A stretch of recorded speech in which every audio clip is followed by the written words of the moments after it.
지혜, 정진, 그리고 이제 희열, 이 세 가지에 대해서 이제 말씀을 드렸고, 그 다음에 이제 희열이, 우리가 이제 법에 대해서 희열이 생기면, 그 다음에는 뭐가 일어나냐 하면, 편안함이, 우리가 이제 경안이라 그러죠, 경안. 우리 뭐 한자어로는 경안이라고 이야기하고, 빨리에서 이제 빠사디라고 이야기하는데, 이건 뭐냐면 이제 몸과 마음이 우리가 진짜 평온하고 편안한 상태를 이야기합니다.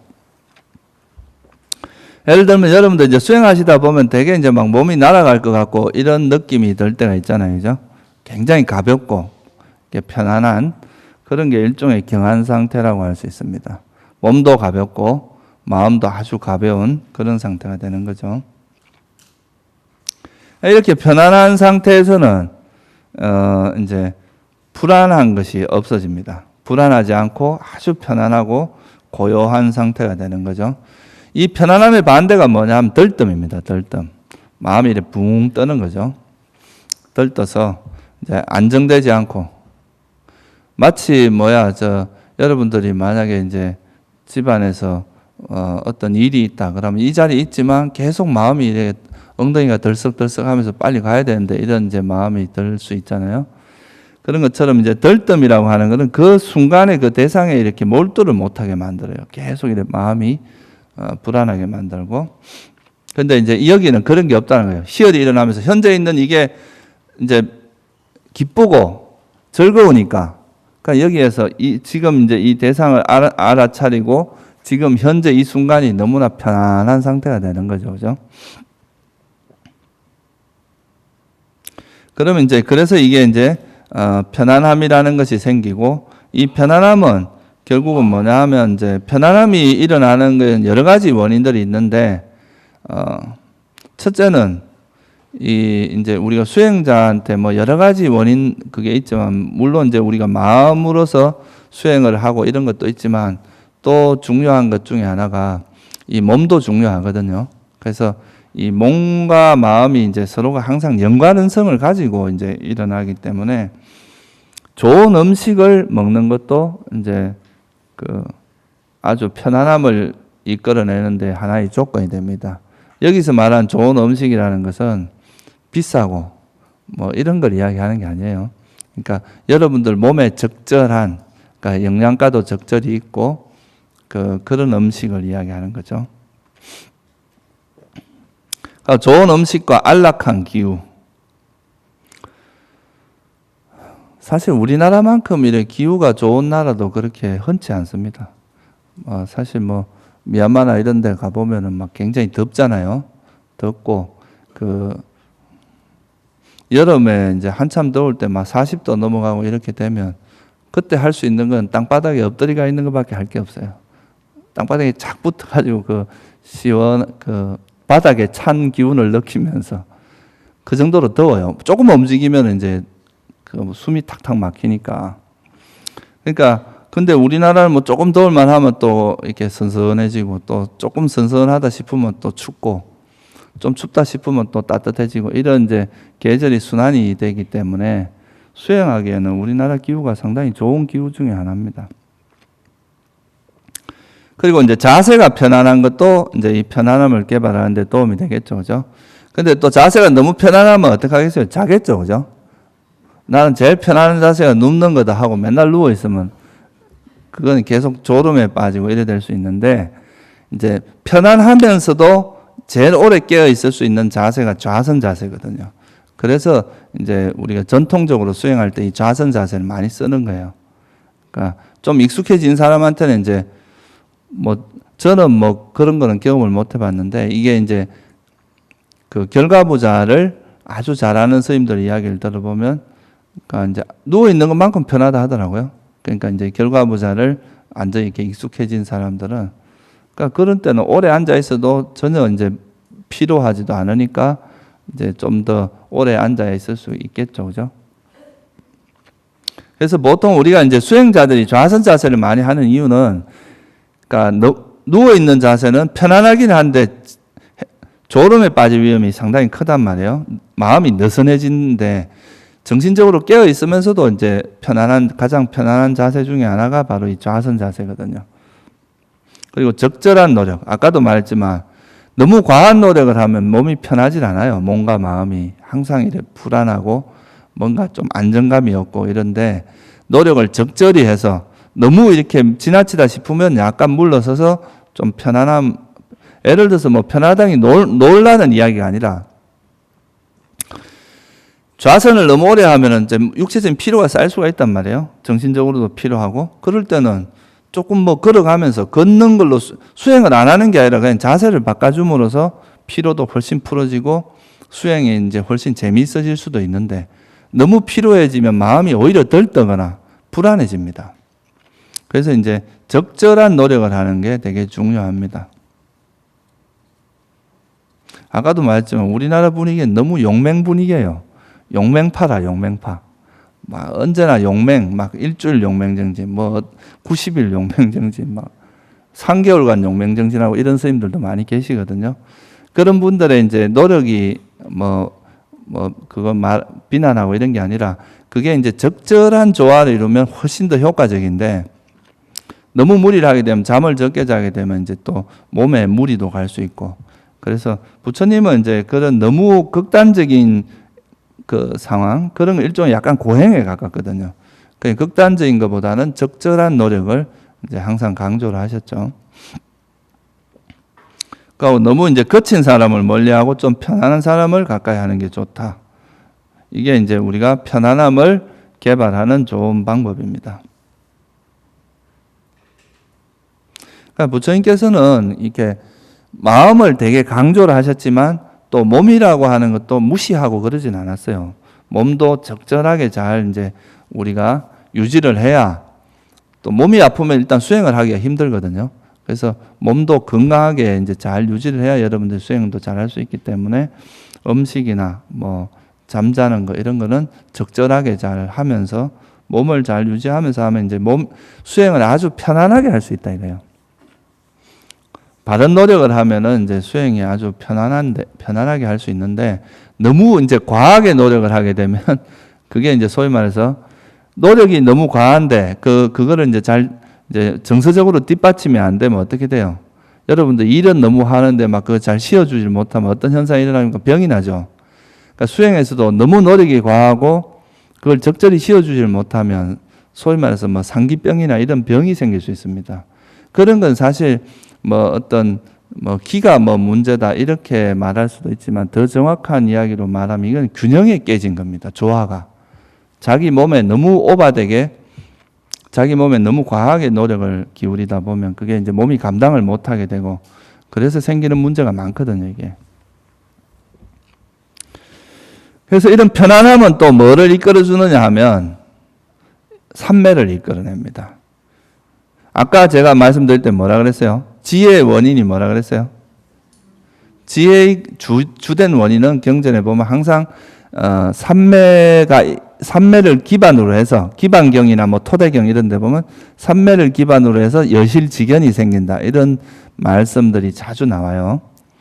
그런데 이 삼매에 가까운 원인은 뭐냐? 행복입니다. 행복. 그러니까 여러분 마음이 막 불안하고 편하지 않고 그런데 어떻게 삼매에 들겠어요? 한 5분 앉아 있는 것도 힘들어 죽죠. 근데 지금 있는 여기가 너무 편하고 너무 행복하면 어때요? 시간 가는지도 모릅니다. 벌써 뭐 시간이 이렇게 갔나 이렇게 하죠, 그죠? 여러분들이 뭐 되게 아주 마음에 잘 맞는 친구하고 이렇게 이야기를 하다 보면 시간 가는지 모르잖아요, 그죠? 그런 것처럼 그 자리가 편안하고 행복해야 이 삼매에 들 수 있다. 그렇게 보거든요.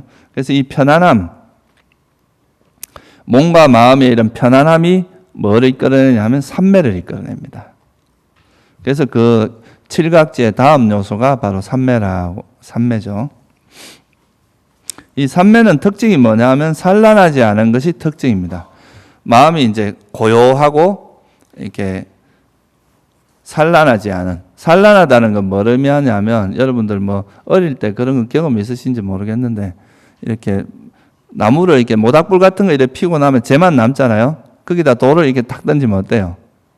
이 재가 막 이렇게 날아다니죠. 그런 게 이제 일종의 산란한 겁니다.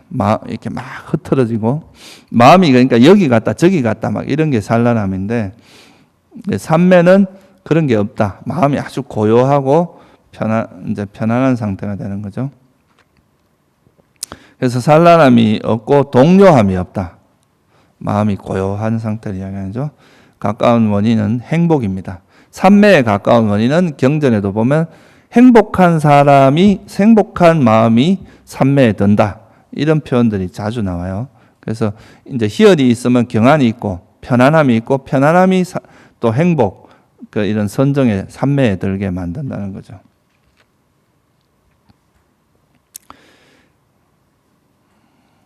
그래서 이 삼매를 가지고 이제 이야기할 때 여러분들이 좀 이제 이 법을 볼 때 항상 이 지혜라는 건 다방면에서 이해하는 걸 이야기합니다. 어느 한쪽에만 이야기하는 게 아니고 두루두루.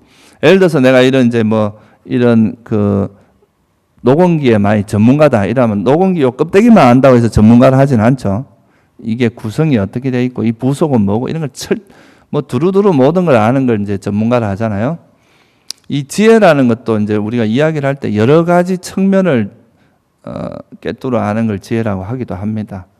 그래서 이제 우리가 법을 이해할 때 어느 한쪽 측면만 이해해서는 안 된다 이거예요. 그러니까 왜 제가 이런 말씀을 드리냐면 예를 들어 삼매다 그러면 삼매가 고요한 측면이 있잖아요. 그죠?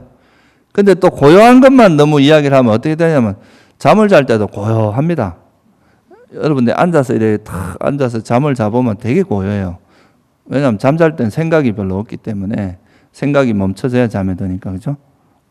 그런데 그런 걸 삼매라고 할 수 있겠어요? 여러분 뭐 봄에 이제 뭐 날씨도 따뜻하고 이제 햇빛도 햇살도 좋고 이럴 때 가만히 앉아 있으면 어때요? 졸음이 쓱 오는데 그럴 때도 고요합니다. 편안하고. 근데 여기서 편안하고 고요한 것만 삼매라고 우리가 생각을 한다면 그런 상태를 삼매라고 생각할 수도 있거든요. 근데 이 부처님 말씀하신 이런 삼매는 반드시 뭐가 있으면 또렷또렷한 게 들어가야 됩니다. 깨어있는 게 없는 그런 삼매는 삼매가 아니에요. 그게 이제 그런 고요함이라고 하는 거는 이게 좀 역설적일지도 여러분들이 그거를 이제 이게 어떻게 같이 공존할 수 있냐 이렇게 생각할 수도 있는데 불교에서 말하는 이런 삼매라고 하는 상태는 알아차림이 바탕이 되어 있거든요. 이 알아차림을 통해서 삼매에 든단 말이에요. 그래서 이 또렷한 상태에서 또렷하면서 또렷함을 통해서 번뇌가 버려졌기 때문에 오는 고요함입니다. 이건 그냥 단순히 멍하고 생각이 없는 그런 상태라기보다는 정신적으로 바싹 깨어 있으면서 다른 번뇌들이 버려져서 오는 그런 고요함이란 말이에요. 그래서 이거를 정확하게 이걸 그렇다고 말하기는 어떻게 될지 모르겠지만 우리나라에서 보통 쓰는 말 중에 적적성성 이런 말 들어봤어요?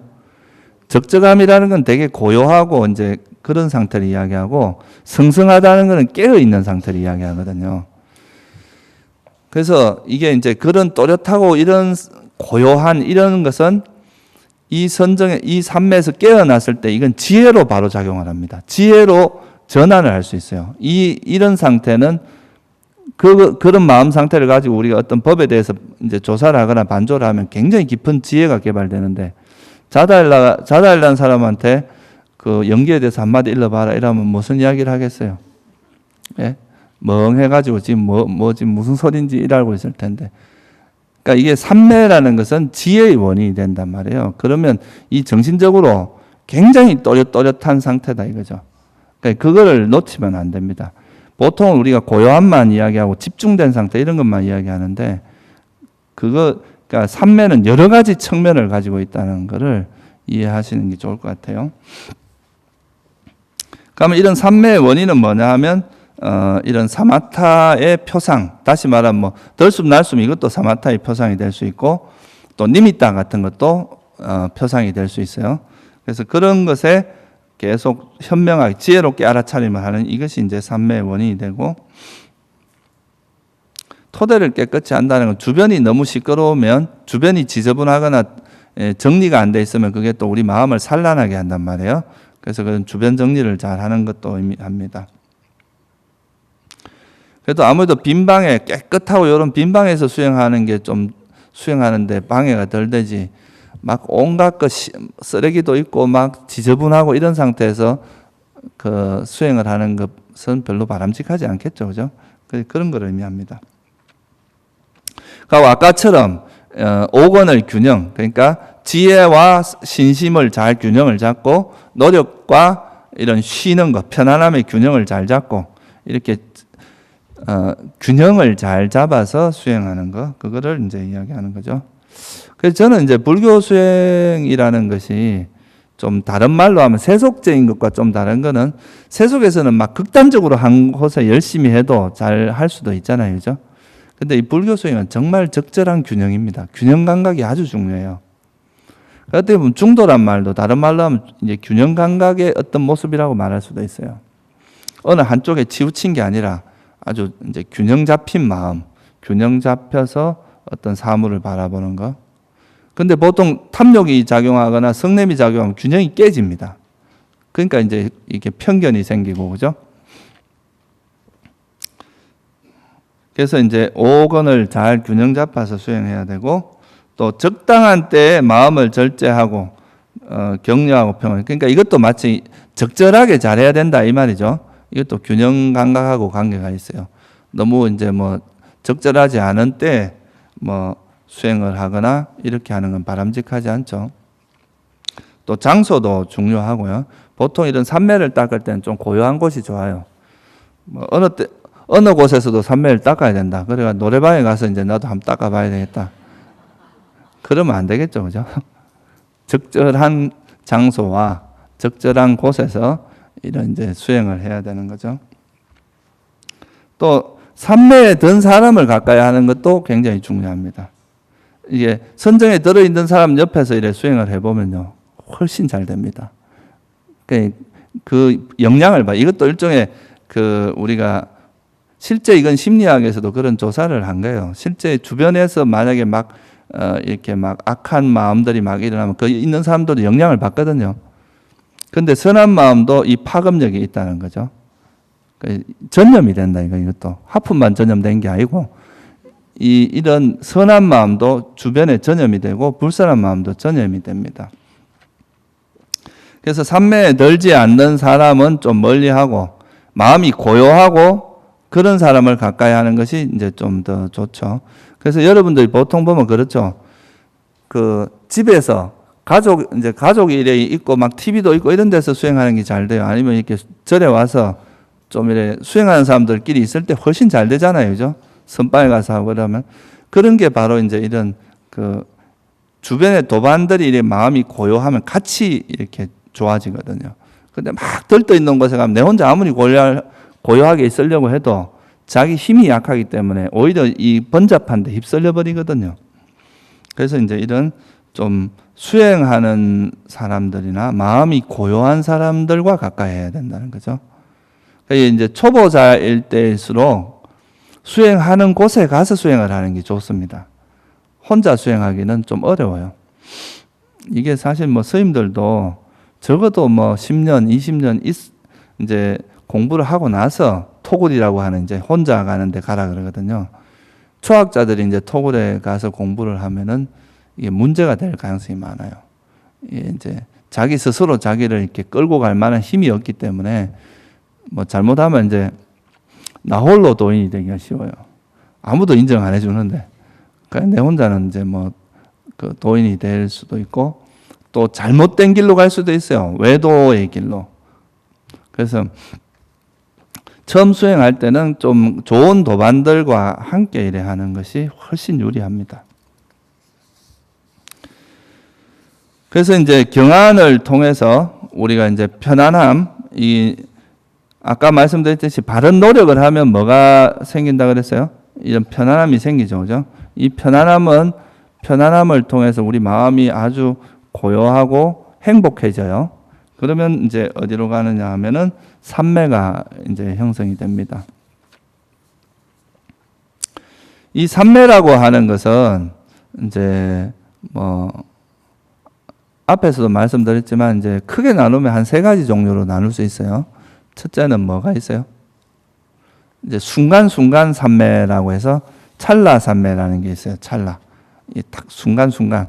예를 들면 위파사나 수행을 할 때는 그러니까 대상은 자꾸 변하잖아요. 그죠? 변하는데 지금 현재 일어나는 거에만 딱 마음이 갑니다.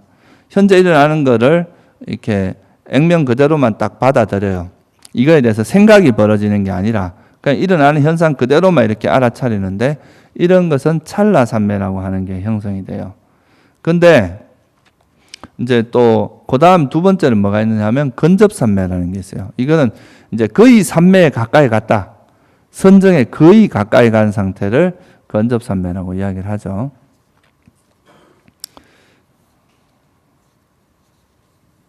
그래서 이제 근접산매라고 하는 것은 보통 뭐 4대 수행을 한다거나 아까 뭐 부처님에 대한 수행이라든가 법에 대한 수행 이런 것은 대상이 그래도 조금씩 변하기 때문에 완전 산매는 들어가지 못하고 산매에 거의 가까운 상태인 근접산매 정도까지는 갑니다. 그리고 그 다음에 뭐냐면 본산매라고 하는 게 있는데요. 이게 바로 이제 우리가 색계, 초선, 이선, 삼선, 사선이라고 하는 이제 불교에서 바른 산매라고 이야기하는 거 있죠, 그죠? 그 산매 또는 이제 무색계 사처라고 하는 게 있어요. 공무변처, 식무변처, 무소유처, 비상비비상처. 그래서 요 색계, 초선, 이선, 삼선, 사선, 무색계, 공무변처, 식무변처, 무소유처, 비상비비상 이걸 8가지의 세간의 산매라고 이야기를 합니다. 여기다가 이제 멸진정이라고 하는 걸 하나를 더 보태면 그게 이제 우리 보통 우리나라에서 많이 이야기하는 구차제정이라고 하는 그게 바로 이 9가지의 이 산매를 이야기하는 거죠. 그래서 이제 이 초선, 이선, 삼선, 초선, 이선, 삼선에서는 뭐가 있느냐 하면 행복이 있잖아요. 그죠?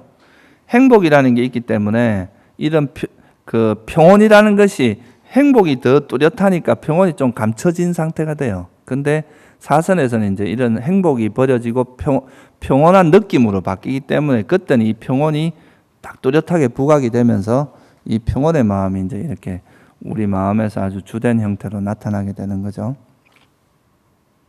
그리고 이제 위파사나 수행에서도 선정에서도 이제 그 제일 최고의 상태에 가면은 이런 평온이 나타나듯이 또 위파사나 수행에서도 이제 그런 게 있어요. 쌍카라에 대한 평온의 지혜라는 지혜가 있습니다. 이거는 뭐냐 하면 우리나라에서 그런 말 쓰잖아요. 그죠? 뭐 어떤 경계에도 끄달리지 마라 이런 말 쓰죠. 어떤 경계에 휩쓸리지 말고 끄달리지 마라. 이거는 어떤 대상이 나타나도 그게 좋아하고 싫어하는 것 없이 평온하게 보는 지혜를 의미합니다. 그러니까 뭐 좋다고 해서 또 막 이렇게 사람이 붕 뜨고 흥분하고 이것도 아니고 싫다고 해서 또 거기에 떨어지는 것도 아니고 아주 평온한 상태를 유지하는 건데 이게 이런 상태를 우리가 이제 위파사나 수행에서 위파사나의 정점이다. 여기서 한 걸음만 더 나가면 깨달음이라고 이야기를 합니다. 그래서 이런 지혜가 형성되고 나야 이제 진짜 깨달음이 일어난다고 보거든요. 그래서 이제 위파사나 수행에서도 이 중립이란 말, 평온이란 말을 굉장히 중요하게 취급을 합니다. 그래서 어떤 대상을 만나더라도 좋아하는 사람을 만나건 싫어하는 사람을 만나건 뭐 명품을 만나든 또는 이제 마음에 안 드는 걸 보든 간에 그것에 대해서 평온함을 유지하는 게 바로 그런 쌍카라에 대한 평온의 지혜인데 그런 지혜가 이제 위파사나 수행을 해서 얻어지는 지혜 중에 최고 정점의 이런 지혜. 여기서 한 걸음만 더 나가면 이제 소위 말해서 수다운 사다음 아나 말하는 그런 깨달음이 일어날 수 있을 그 정도의 수준에 이른 거다고 이야기를 하는 거죠. 그래서 이런 중립을 개발하는 방법으로 중생과 쌍카라에 대해서 이런 이제 항상 중립적인 자세를 취하는 거죠. 이런 평온의 지혜가 개발된 사람들은 칭찬한다고 해서 그게 너무 동요하지도 않아요. 또 비방한다고 해서 그게 동요하지도 않습니다. 우리 팔풍이란 말 들어보셨어요? 우리가 이제 팔풍이 그 뭐냐 하면 칭찬과 이세라는 건 뭐냐 이익이 있을 때와 그러니까 잘 될 때와 못 될 때 이렇게 보면 됩니다. 쉽게 말하면 회애라는 거는 이제 남이 나를 이렇게 비방하거나 칭찬하거나 이건 안 보는 데서 그렇게 하는 걸 이야기하죠. 칭기라는 건 칭찬과 그러니까 보는 앞에서 칭찬하거나 비방하거나 또는 고락, 괴로울 때나 슬플 때나 그런 거에 영향을 받지 않고 평온한 상태를 유지하는 걸 이야기하는 거죠. 그게 이제 경계의 바람에 흔들리지 않는다. 그게 바로 이런 평온의 상태입니다. 그런 평온함이 아란이 되면 이 평온이 완성되는 거죠, 그죠? 완벽하게 완성이 되겠죠. 그래서 이런 평온을 개발하는 방식은 중생과 이런 쌍카라에 대해서 이제 휩쓸리지 말고 중립적인 태도를 가지는 그런 이제 노력을 하는 것이 중요하고요. 또 너무 이런 거에 애착을 가지는 사람을 멀리하고 중립적인 사람, 그게 연연하지 않고 초연하고 좀 이렇게 초월한 사람을 가까이 하는 것이 좀 더 도움이 된다. 이렇게 이제 말씀을 하는 거죠. 그래서 이 평온이라고 하는 거는 삼매로 봐서도 삼매도 이제 제일 마지막 단계 가면은 이제 중립이라는 것, 사선정에 가면은 이제 무색계 이제 사처도 결국은 사선의 범주로 보거든요. 그러니까 사선의 대상만 바뀌는 거지 그 기본적인 틀은 사선이란 말이에요. 그래서 이 중립이라는 것이 중심이 되고 윗바사나 수행에서도 이런 중립이라는 것은 굉장히 이제 고차원적인 상태를 이야기하는 겁니다. 그래서 이제 이 7가지가 바로 뭐냐 하면 그 칠각지라고 이야기를 하죠. 그래서 알아차림을 통해서 이제 지혜가 생기고 지혜를 통해 지혜가 있으면 이제 선과 불선을 이제 우리가 구분할 줄 알게 되니까 불선을 버리고 선을 개발하는 정진이 이루어지고 또 그렇게 버려지면 불선이 버려진 그러니까 오염원이 버려진 상태에서 오는 희열이 일어납니다. 희열은 또 우리 마음을 편안하게 해주고 또 편안함은 삼매에 들게 하고 편안함과 이제 행복은 같이 오거든요. 그러면 이제 삼매에 들게 하고 삼매를 통해서 또 평온함이 그런 이제 생긴다는 거예요. 근데 여기서 이제 이 7가지 요소를 2가지 그룹으로 나눌 수가 있습니다. 하나는 택정희라고 하는 택법각지, 정진각지, 희열각지 요 3가지와 경안, 삼매, 그 다음에 평온이라고 하는 요 3가지를 2가지 이제 그룹으로 나눌 수가 있는데 이 앞에서 이제 택법각지하고 정진각지, 희열각지 이거는 뭐냐면 우리 마음을 되게 이렇게 좀 요즘 말로 하면 업 시켜준다 이거예요. 그러니까 마음이 좀 이렇게 다운돼 있을 때 좀 더 활기차게 만들어주는 마음이 뭐 우리나라 말로 하면 뭐 우리 성가에서 많이 쓰는 말로 하면 뭐겠어요? 활발발하다 그러죠. 아주 마음을 이렇게 활기차게 만들어주는 게 이제 그 3가지입니다. 우리가 지혜도 우리가 막 마음이 굉장히 이렇게 예리하게 움직이기 때문에 좀 마음이 활력이 생깁니다. 그리고 희열도 마찬가지고 또 뭐요? 정진을 하는 것도 이렇게 활력이 있어야 되겠죠. 그죠? 그래서 이 3가지는 우리 마음을 굉장히 활기차게 만들어주는 그런 특징이 있어요. 근데 나머지 3가지, 그러니까 편안한 경안과 편안함이죠. 그죠? 편안함과 삼매, 이런 평온이라는 건 우리 마음을 되게 고요하게 해줍니다. 그죠? 들떠지 않고 아주 고요하게 해주는 그런 특징이 있어요. 그러니까 이제 그래서 이 2가지는 약간 반대되는 성격을 갖고 있죠. 그죠? 비유를 하자면 이제 마음이 너무 이렇게 가라앉아 있어요. 다시 말하면 불꽃으로 비유를 하면 불이 막 이제 서서히 꺼져가려고 그래. 꺼져갈 때는 어떻게 해야 돼요? 여기에다가 마른 풀을 집어넣고 마른 장작을 집어넣으면 불길이 다시 막 이렇게 일어나겠죠. 그죠? 그러니까 그건 뭐냐면 여러분들이 이제 수행하다가 마음이 너무 좀 느슨해지고 해이해지고 너무 또 가라앉는다. 그럴 때는 그럴 때 이런 삼매를 개발하거나 이러면 더 처진다 이거예요. 그게 아니라 이럴 때는 뭘 개발하는 거예요? 지혜와 택법각지라든가 정진각지, 희열각지 이런 걸 개발해야 된다. 그죠? 그러면 마치 이제 꺼져가는 불길에다 뭘 집어넣는 것과 같아요. 이런 이제 마른 풀이나 마른 장작이나 이런 걸 넣는 게 같으니까 그러면 다시 불길이 활활 타겠죠. 그죠? 그렇게 해서 이제 우리 마음이 이렇게 느슨해지거나 해이해질 때는 이 택법각지나 정진각지, 희열각지를 통해서 우리 마음을 활력을 복돋아 줘야 된다 이거죠. 근데 또 너무 이렇게 막 지혜를 개발하고 또 이제 정진을 열심히 하고 또 마음이 이렇게 기쁨이 너무 많이 일어나면 또 이런 걸 뭐라 그러죠? 우리 희마라 그러죠. 기쁨의 마군이라 그러는 거죠. 그러니까 너무 이렇게 좋아지면 사람이 붕 떠버립니다. 그래서 이럴 때는 또 마음을 좀 가라앉히기 위해서는 뭐가 필요해요? 이런 편안함, 경안과 산매, 평온 이런 쪽을 개발하는 쪽으로 가야 된다 이거죠. 이건 마치 막 불길이 너무 치솟아 가지고 그럴 때는 젖은 장작, 젖은 풀 이런 걸 해서 불길을 좀 낮춰줘야 된다 이거죠, 그죠? 그게 바로 이 편안함과 산매, 평온을 개발하는 거죠. 그러니까 이거는 뭘 의미하느냐? 이게 이제 지금 상류단 니까에 보면 불의 경이라는 경에 나오는 이야기입니다. 그러니까 부처님께서 이 칠각지를 가지고 불을 비유해서 이제 불이 너무 마음이 이렇게 너무 들떠 있는 거는 불이 활활 타는 걸로 비유를 하고 너무 해해지는 건 불이 꺼져가는 걸로 비유를 해서 불로 이제 비유를 한 건데 이 말씀은 뭐겠어요? 결국은 균형을 잘 잡으라는 이야기겠죠. 너무 한쪽으로 가서는 이게 오히려 이제 수행이 퇴보할 수가 있다 이거예요. 삼매를 닦으면 되게 편안하고 고요하고 행복합니다.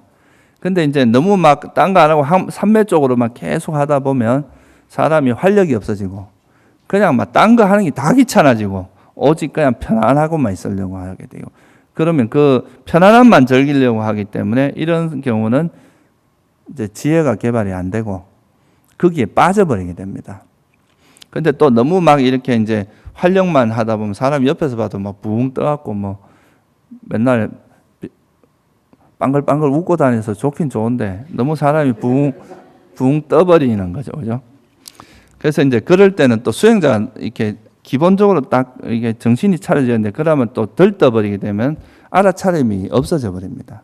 그래서 이제 그럴 때는 또 마음을 좀 가라앉혀야 돼요. 그런데 이 두 그룹의 중심이 뭐냐면 지혜와 산매거든요.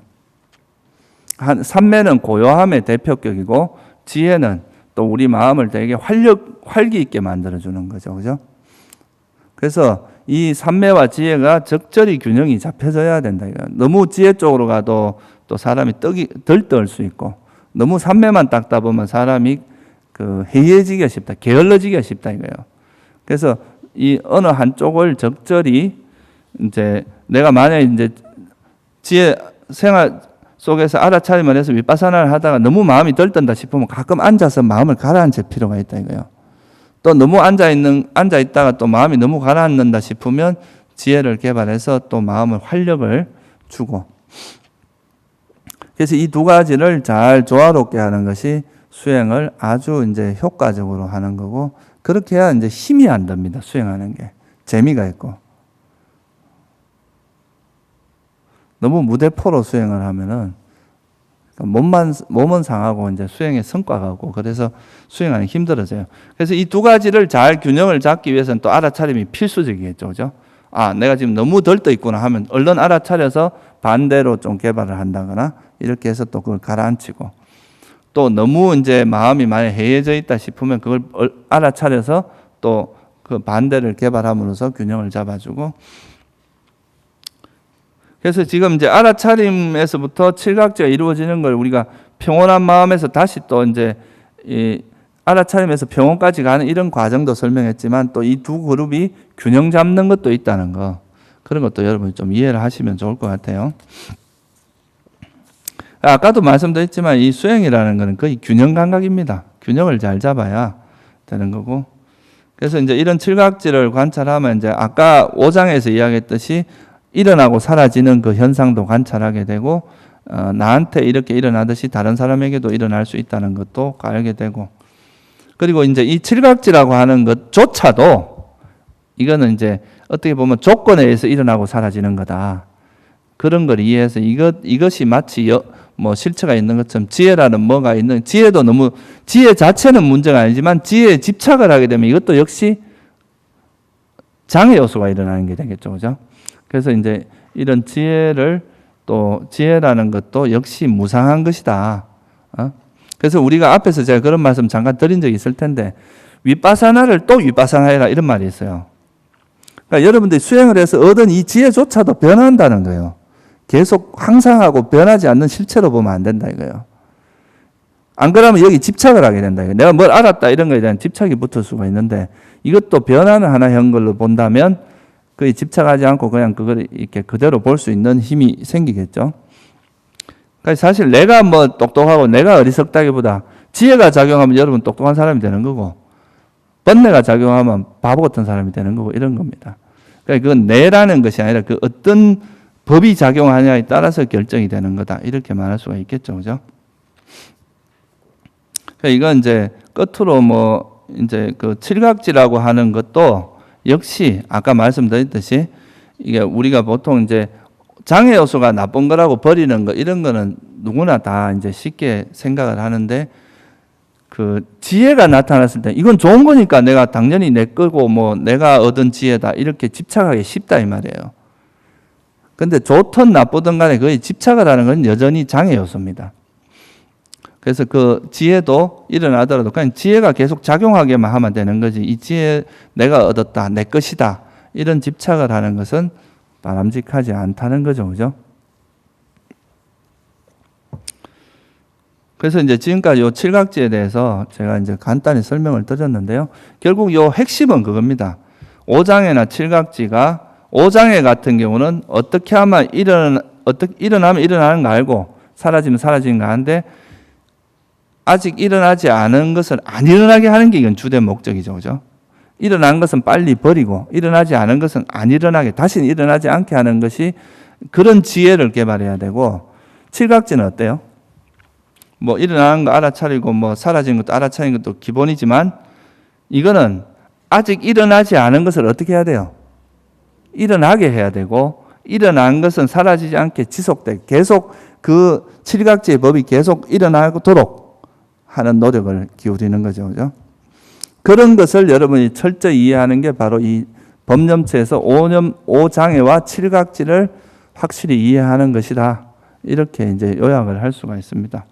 그래서 이제 경전에 보면 이런 이제 칠각지에 대해서 설명한 구절들이 많이 나옵니다. 그 중에서 대표적으로 족쇄가 되는 법을 버리는 단 한 가지 법이 칠각지다. 그러니까 칠각지를 통해서 우리가 족쇄라는 것을 버릴 수 있다. 아까 앞에서 우리가 족쇄도 공부를 했었죠. 그죠? 그 족쇄를 버릴 수 있다. 또 꾼달리아 경이라는 경에 보면 이제 먼저 계를 지켜요. 계를 지키고 감각 기능을 잘 단속해야 됩니다. 감각 기능을 잘 단속하면은 우리가 이제 10가지 불선법은 버리고 10가지 선법이 개발되잖아요. 그죠? 신구의 삼업이 좋아집니다. 선법이 개발되는 거죠. 그러면 알아차림이 실천되고 사념처를 통해서 칠각지가 완성이 돼요. 칠각지가 완성되면 그 칠각지를 통해서 뭐가 또 완성이 돼요? 지혜가 완성이 됩니다. 그래서 이제 알아차림을 통해서 칠각지가 자연스럽게 개발이 되고 그 칠각지를 통해서 명지와 해탈이 일어난다는 것을 또 설한경전이 꾼달리아경이라는 경입니다. 그리고 또 장애경이라는 경에 보면요. 장애는 뭘 만든다 그랬어요? 어둠을 만들고 무지를 만들고 여러분들의 안목이나 지혜를 사라지게 합니다. 그러니까 감각적 욕망에 젖어 있는 사람들이 지혜가 생길 수가 없어요. 적대감에 젖어 있는 사람이 지혜가 생길 수가 없죠. 그죠? 해태 혼침에 빠져 있는 사람이 지혜가 생길 수가 없어요. 들등과 후회가 있는 사람도 그렇죠. 그죠? 의심이 있는 사람도 이거는 여러분들을 어리석게 만들고 안목을 얻게 만들고 무지하게 만듭니다. 그렇지만 칠각지, 알아차림이나 이런 지혜, 정진, 희열, 경안, 삼매, 평온이라고 하는 이런 것들은 지혜가 생기게 하고 또 법에 대한 안목이 생기게 하고 열반으로 인도한다. 결국은 끝에 가서는 열반으로 인도하는 것이다. 그래서 그 법념처에서 제일 중요하게 이제 아까도 말씀드렸지만 강조하는 게 오장애하고 칠각지인데 결국 이건 뭐 한마디로 말하면 오장애는 버리고 칠각지를 개발해야 하는 것이 그게 이제 칠각지가 여러분 마음에서 정착을 하고 오장애는 완전히 버려지게 하는 것이 바로 법념처다. 이렇게 말할 수도 있습니다. 오늘은 여기까지만 하겠습니다. 수고하셨습니다.